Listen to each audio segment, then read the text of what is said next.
talking to Art Pereira about this topic today, mainly because I couldn't think of anyone who's been in more bands in Cape Town than you are, and so you probably are going to have a few thoughts on this, and then maybe a couple of stories as well. The article in question, or the blog post in question, was about the kinds of things that musicians, and I extend that to performing artists, hate to hear from people, or from whether it's promoters or friends or fans or whatever the case may be.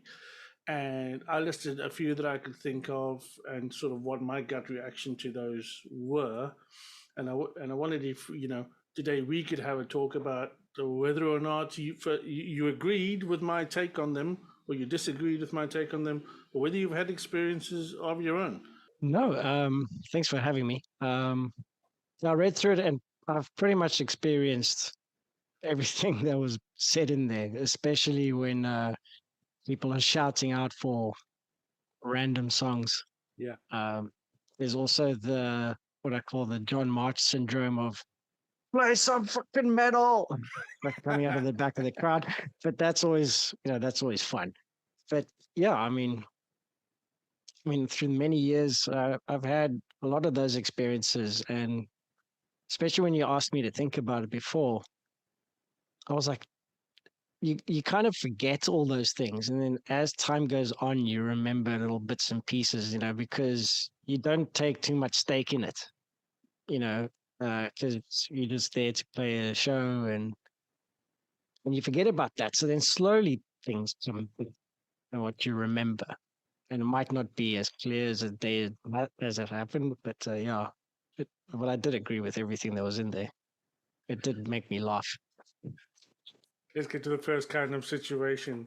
I So the blog article was triggered by something that happened a few weeks ago to me. We were at a party somewhere, and there was a guitar standing around, and because we were all friends and stuff, you felt casual enough to sort of like, "Hey, you remember that song?" And I was like, "Okay, I'll show you what it was." Or there was a song playing in the background music, and I was like, "Wait, well, hold on, this is interesting. I've got to figure out how that goes." So I pick up the guitar and I'm like, "No, no, no, no."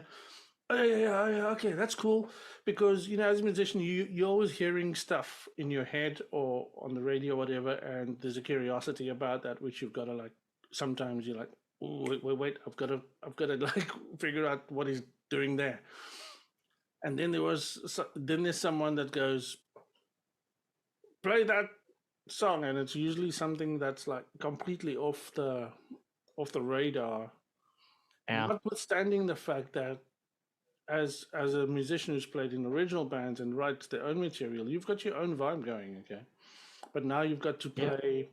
I don't know. I said in the article, that track 7 of Deep Purple's album that they released in Japan only on phonograph or whatever the case. and then some guy in the back going, "Oh, I played that song." Yeah, yeah, And I'm like, well, no, I just did this like for my own vibe. I'm not necessarily the entertainment for the party right now.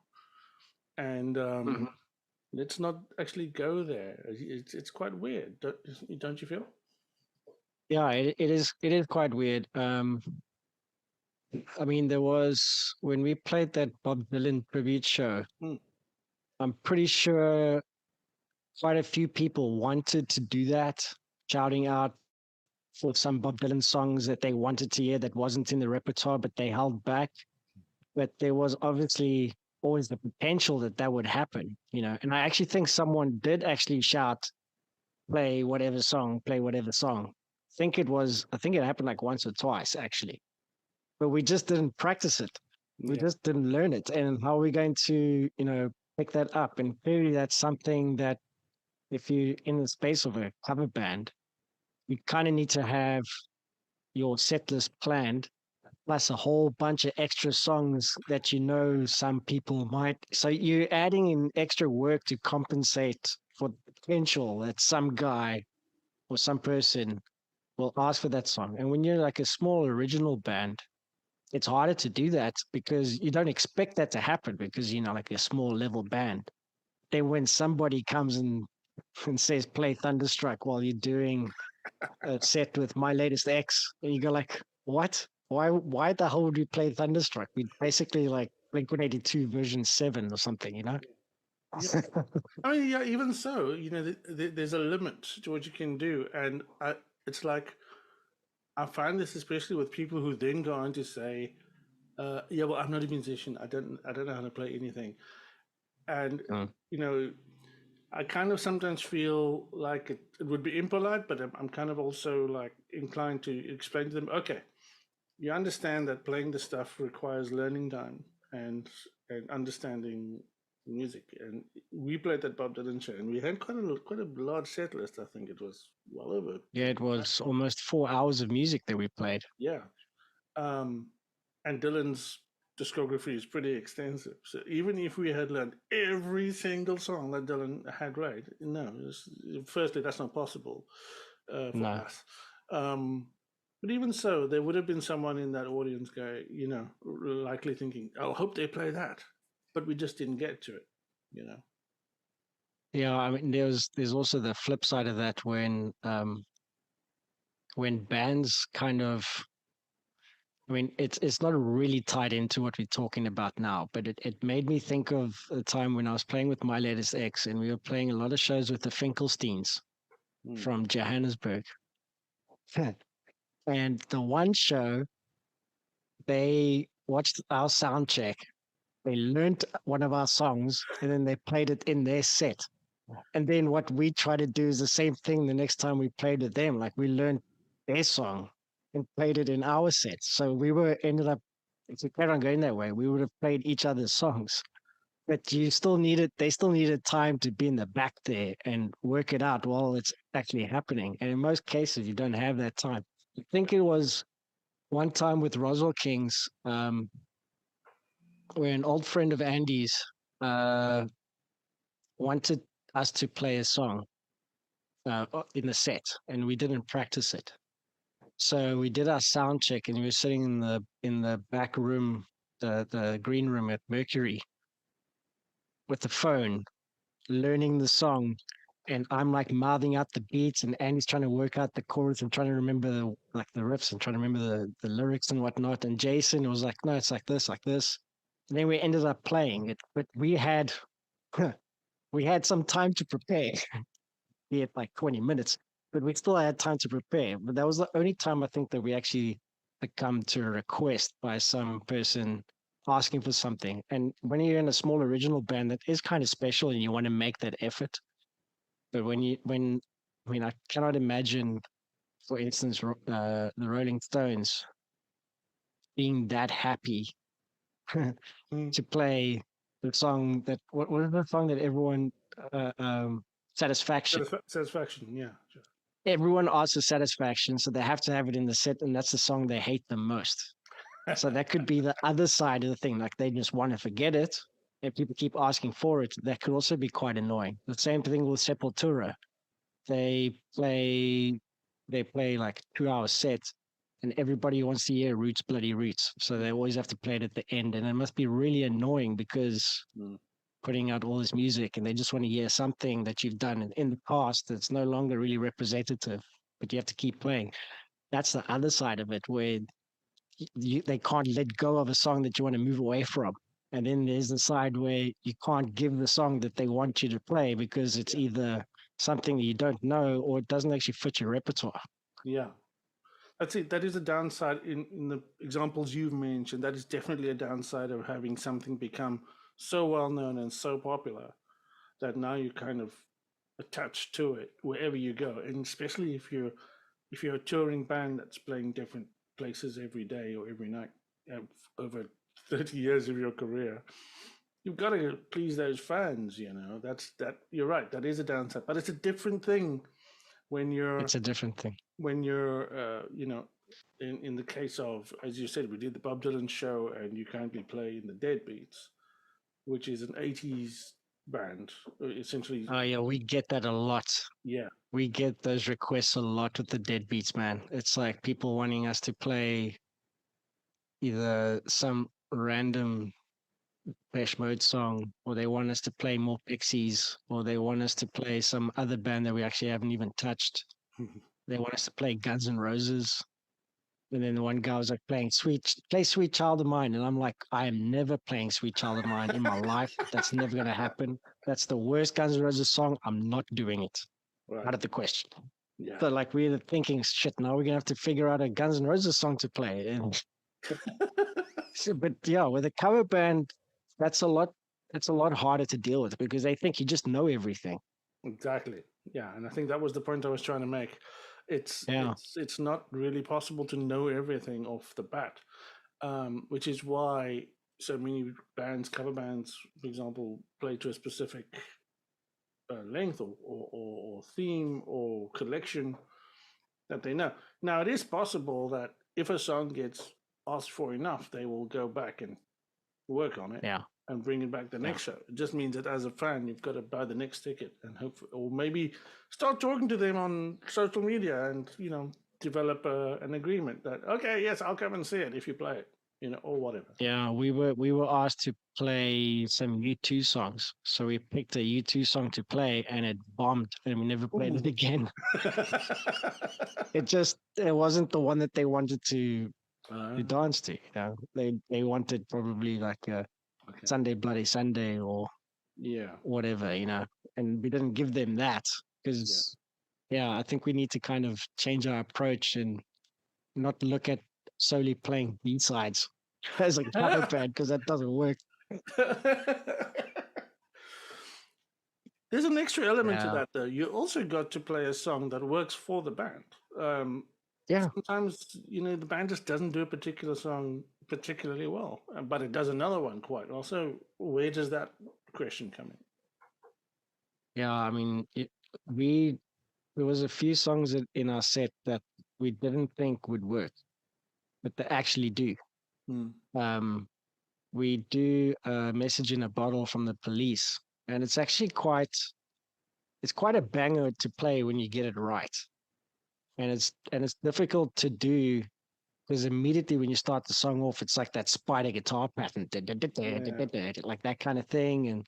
And Stuart Copeland's drum parts aren't exactly the easiest things to replicate, but you kind of push through and you find your own thing. So there are some songs that you go, will this work for us as a band? You don't actually know until you actually play it. I mean, if you saw DeadBeats before playing Joy Division and stuff, you wouldn't think that a Flock of Seagulls would work in the set. But Right. I Ran from Flock of Seagulls is one of our favorite songs to play, and it just ends up being that way because the bass is there enough for us to take it to something that we can play and it's still recognizable. Yeah. But when there's songs that is so that you can't deviate from the tempo, you need certain elements in the song or certain sounds for it to actually work, then you struggle and then you just end up not doing it. And those are the ones typically that people ask for. You go like, Chief, we don't have 5 keyboard players and 20 guitar players to play this song. It's just impossible. That's the reality of it. You gotta either play it how you play it that's still recognizable and has the vibe, or you got to be able to be so well proficient to replicate it as it was recorded because it can only be done that way. And there are quite a few songs from the 80s that are like that.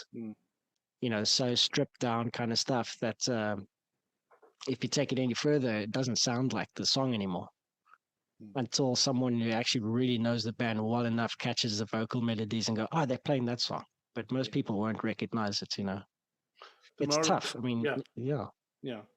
The moral of the story or the takeaway for the fan or the audience member or the whomever is why musicians hate to or potentially hate to hear people shouting out songs to do is this. There are a couple of factors involved here. One, knowing the song in the first place. Secondly, songs are largely not just about someone's memory. They're also whoever's doing the song at that moment is also about their identity, because musicians, or the musicians I know, tend to say, if I do a cover song, I have to do it from a point of view that I actually have an understanding of. So imbue their own identity into it.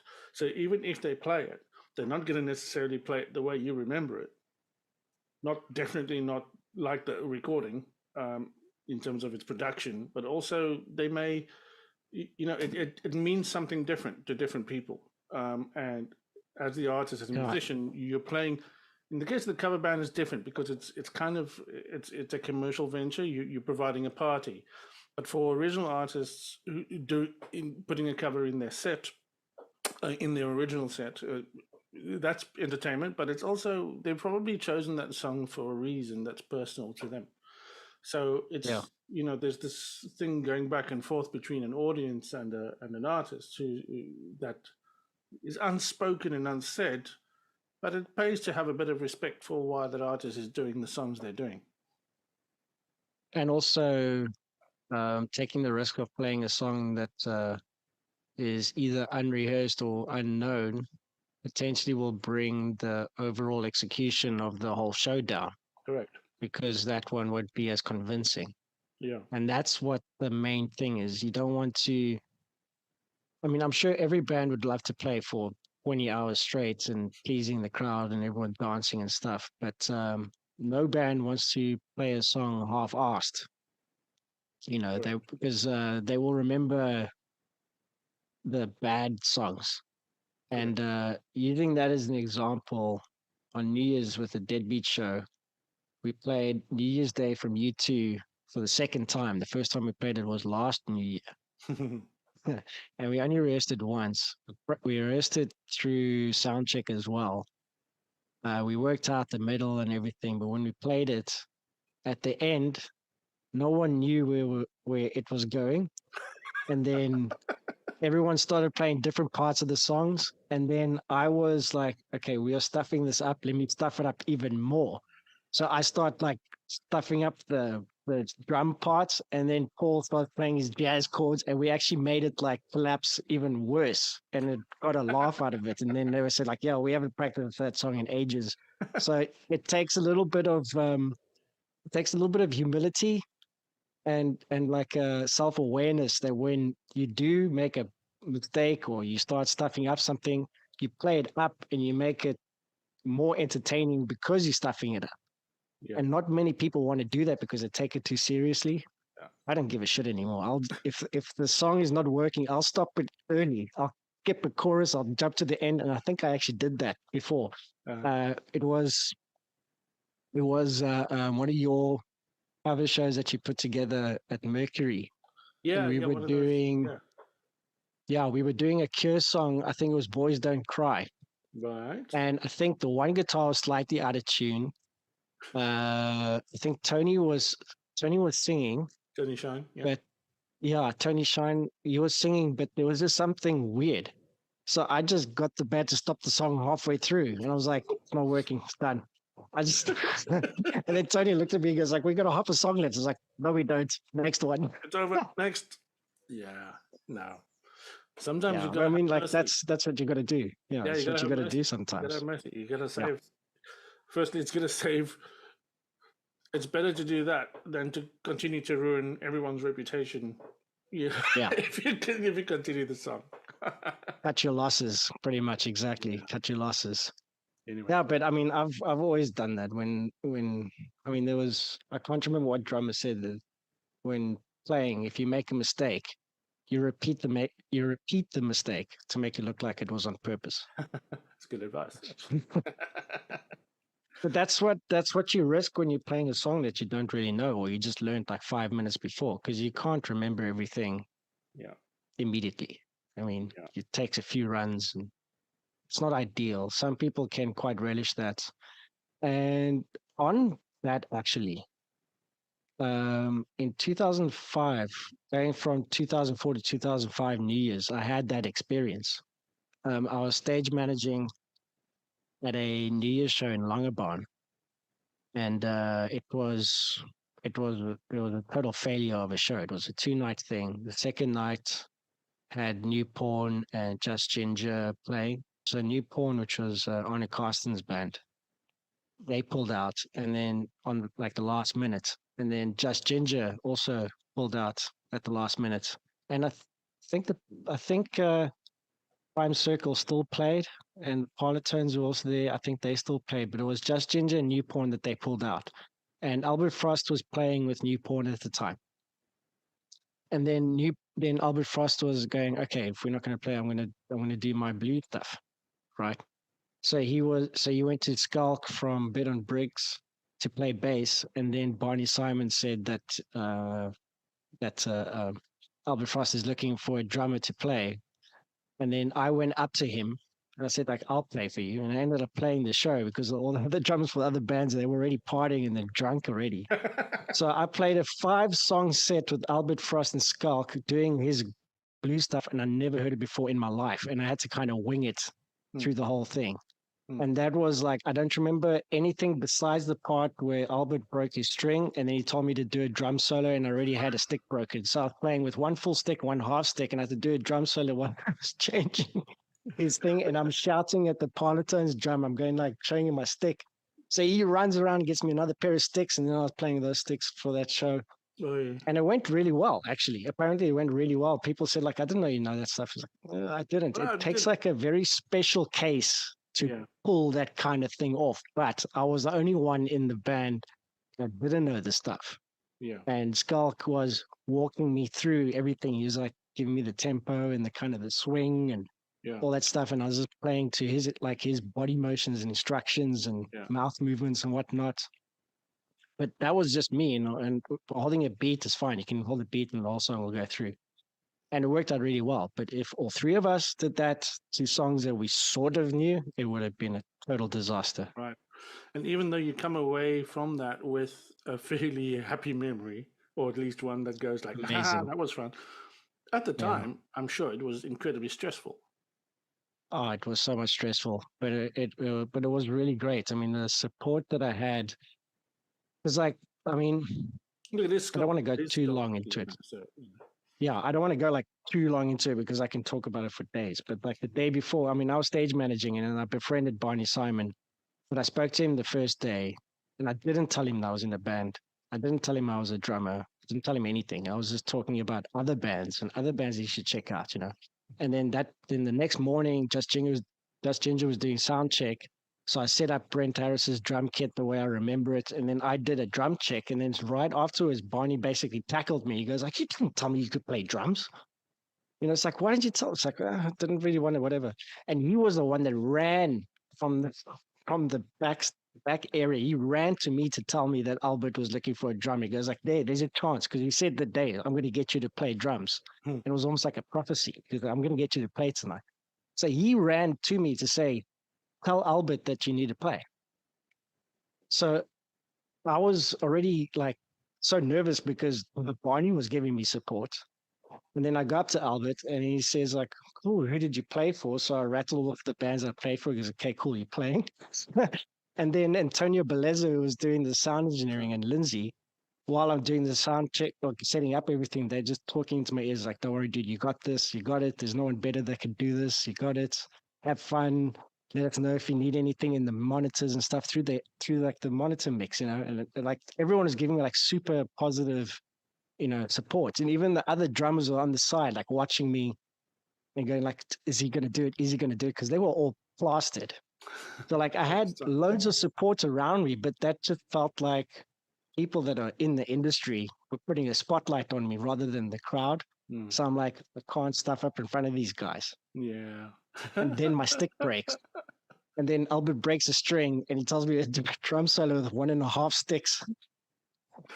And then afterwards, everyone said it was really great. And Barney also tackled me again, made almost to the floor.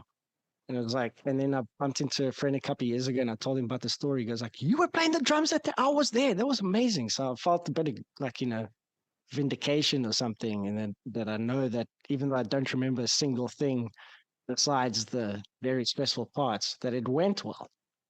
And it was probably one of my better shows. Cool. But yeah, the support that was around me at the time just to get me going, that was definitely helpful. But yeah, I mean, if all three of us didn't know those songs, it would help us. So Art, why didn't you ever go on the X Factor or The Voice? Oh my gosh, really?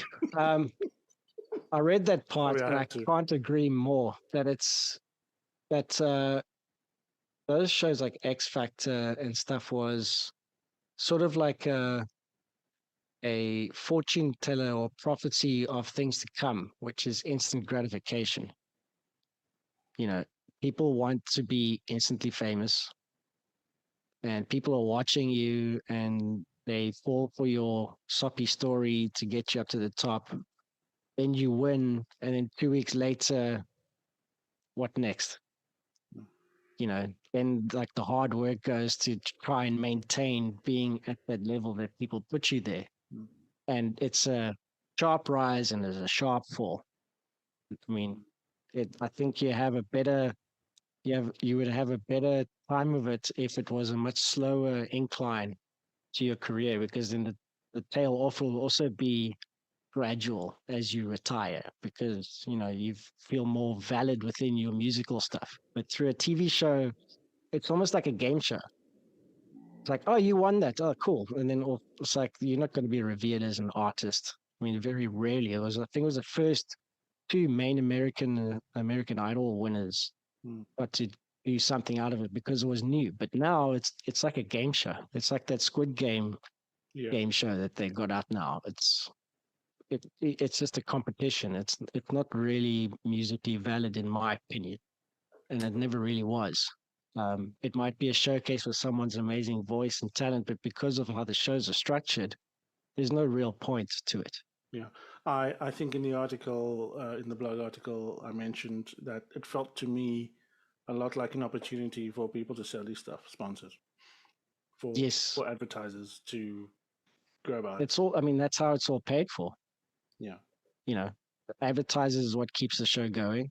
So nobody actually cares about the actual. No, they just care about the money that the show generates. Yeah. Sure. Yeah. So it's not a virtuous TV show at all. It might have been as the initial incarnation of it. It might have been. I mean, with Kelly Clarkson when she won, I think she was probably she got the most out of it out of everyone, I believe. She's the longest, certainly been in the spotlight the longest. Yeah, because it was the first one, the most memorable one. And I think the first show might have been that. Like, this might be a novel thing. Get some young blood in there. I mean, but like with any record company, they just talent scouting. What's going to be the next thing to make us $1 million? Yeah. So will it ever be virtuous? I don't think so. And it's mostly just a money-making thing now, because they know that the winner will make one album and then they'll be forgotten. And then the next year they make another album with a winner and then it'll be forgotten. And then they make the money off that. And then all the costs are done by advertising. So I don't think it's really beneficial to a career to give anybody any kind of sense of taking you seriously. Because it's not, you kind of, you pick a shortcut if you win. And the stuff that I saw before, some people that were out in the first 5 rounds or something, in my view, were much worthier winners because they actually had something that was different, but they weren't the popular vote. Right. Oh, and we can talk for a whole long time about popularity and popular votes and stuff, but that's going to be another blog article, I think, and we can talk about that when that comes. We got about 3 minutes left, and I just wanted to touch on this one more thing. That we played in a band that sort of a large part of its identity was this feeling of spontaneity, and we weren't really averse to the idea of friends or people we knew jumping up on stage and doing a song with us, sort of on a moment's notice. I would usually prefer that I spoke to them before we went on stage to do that kind of thing. And then sometimes there were people that we knew the song that we'd ask, hey, come on up, come and sing along with us. But there are some people who kind of, unknown to a band or an artist who's on stage, will then suddenly jump up on stage and insist on either one, joining in the song, and two, can I play a song? I know a song, I know my guitar. Because they're in a party vibe or whatever the case may be. I absolutely hate that. What do you think? No, I also don't like that. I've been 20% guilty of that, but not jumping on the stage while they're playing. I would have gone up like jokingly. It's like, hey, I can play the drums for you and the song would be quite cool, but then I didn't follow it up. It was like an idea. Mm. Or I'd find a triangle and just go up and play the triangle, or a harmonica and play it badly, or just go up and just dance around. But you kind of in the way, it's not just trying to play with them. You are now like an extra person that you have to be aware of. What is this person going to do? Is this person going to grab the microphone? So you kind of like have to be a little bit cautious about what you're doing because you don't know what that person's going to be doing. That's the one thing. And also, you can't guarantee they're going to pull it off if they do play along with you. And also, why do they feel they need to play along with you? What we did before was we played a song, we see Joshua in the crowd, and go, come up, Josh, and play. Come sing with us. Or George, come and sing with us. Like we did that before. Hmm. And we know because we were that kind of band anyway. Yeah. And we knew them and we know what they're going to do because we have got a history with them. Yeah. I mean, But to have some rando, no. Yeah, the dynamic also there was that we asked them. They didn't. Yeah, we asked them. Correct. Yeah, we asked them to do it, and it changes the vibe because if you're just relenting to someone asking to play with you, then it's a bit weird, man. It's a bit weird. When you ask them, when you ask them, it's actually quite cool. Yeah. Yeah. But I've never really felt comfortable. I mean, that's happened with the DeadBeats a few times before, like someone wanting to come and sing with us, and we planned it, saying that this guy's going to sing the song with us, and then we either have a rehearsal or like a sound check with him, and then we play the song, and then when you're playing a song, everything's a bit different. You don't sing well. The person's not experienced, and then it doesn't come off nice. It becomes like what we said earlier before, compromised or half-assed. And I'm not really a fan of that. Yeah. Remember spontaneity is always better. Yeah. Remember that for everyone else in that audience, you're still presenting the band's image. And if you're putting, and if it doesn't come off, that's what they remember. Because they were doing some weird stuff. Don't know who that was. Yeah, you're generating a brand with what you're doing. Yeah. And every time you step away from that, you compromise it, and then people go like, that they shouldn't have had that person come on the stage. It kind of was weird, or they talk about that little error in judgment. Pereira, thanks so much for being here today. Fantastic conversation and insight. I specifically avoided a couple of aspects of what the blog article was writing about because everybody talks about that. We're talking about do the free gigs or it's good for your career. The right people are going to be there. No, that's a different conversation which everybody has all the time. I wanted to talk about these less spoken about things which you did very well, and thank you so much. Your story about New Year's Eve a few years ago was quite funny, and it was funny. Yeah, and maybe we can have that other conversation in a part 2 at some point. But once again, thank you so much for being a part of the podcast and part of the show. People, if you don't know yet, Art is a member of the band the DeadBeats, who play around Cape Town. As we record, the next show is scheduled for February 23rd, and that'll be my debut for the DeadBeats too. Yay! Yeah, welcome, dude.